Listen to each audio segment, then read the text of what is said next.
There is a fear you only understand when you live long enough in the UK as a migrant. It is not hunger, it is not loneliness, and it is not hard work. It is the fear that your entire life can end with one decision, one letter, one email, status change. After my first visa renewal was approved, I thought I understood the system. I thought I had learned enough. I thought I had reached a point where things would stop shaking. But UK immigration system has a way of reminding you that stability is not permanent. It is indeed conditional. It started with small signs, delays in emails, slower responses, the kind of silence you get when you are waiting on the Home Office. At first, I ignored it because in the UK, waiting is normal. But the silence changed. It became uncomfortable, and one morning, I checked my mails, as I always did. Nothing important in the mails until I saw it. An official envelope. Same design, same authority, same feeling in my chest. I already knew something had changed, something had shifted. I slowly opened it. My hands were not shaking this time because I had been through it before. I opened it slowly, but what I read was different. Additional documentation required. Not rejection, not approval. Something worse. Uncertainty.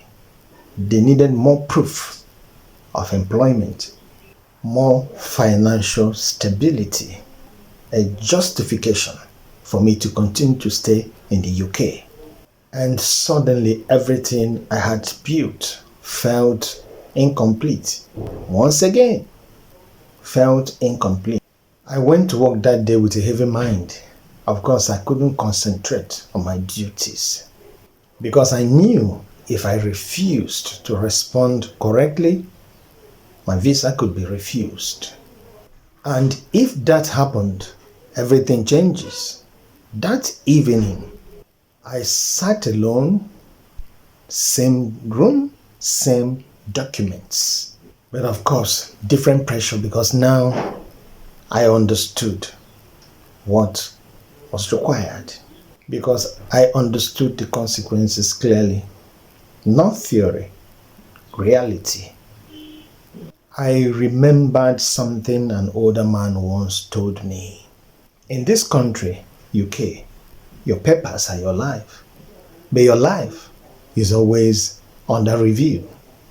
At the time he made that statement, I did not understand him fully, but now I do. I had to rush to gather all the documents that required. Statement of account, proof of employment, insurance, tax records, proof of address. Even small details mattered more than anything else in life at that point. But there was another problem. My job situation had changed. But the Home Office doesn't care about reasons. They care about numbers. That night I couldn't sleep. My mind kept asking one question. If they denied me visa, my job, my friends, my apartment, everything I had built is connected to that same document. Everything one has built is connected to just one thing, a visa that could expire. A few days later, I met a guy from Morocco at a bus stop in London. His face wasn't looking bright at all. He said his visa was rejected just like that. and they gave him 30 days to leave or appeal. He wasn't crying, he wasn't shouting, he was just tired. That kind of tiredness that stays with you that you wouldn't know how to describe it. At that very day, something else happened that shifted my understanding of life in the UK. The UK does not always push people loudly. Sometimes they do it quietly, through paperwork, through timing, through systems. I submitted my documents anyway. This time around, I wasn't just waiting for approval, I was waiting for direction. Everything felt longer. Every notification felt heavier. Every normal sound made me check my phone, see if I had received any good news, because my life felt suspended.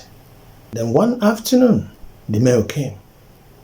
I held it and stared at it for some time because I knew that the content would decide the direction of my life. Eventually, I opened it and I read it. Approved. I didn't feel anything for a moment, not joy, expressionless, because I understood something, that even the approval is temporal.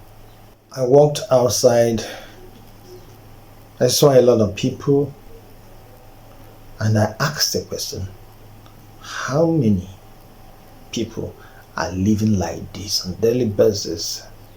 Constant pressure, all alone. But when you see them, you wouldn't see it written in their faces.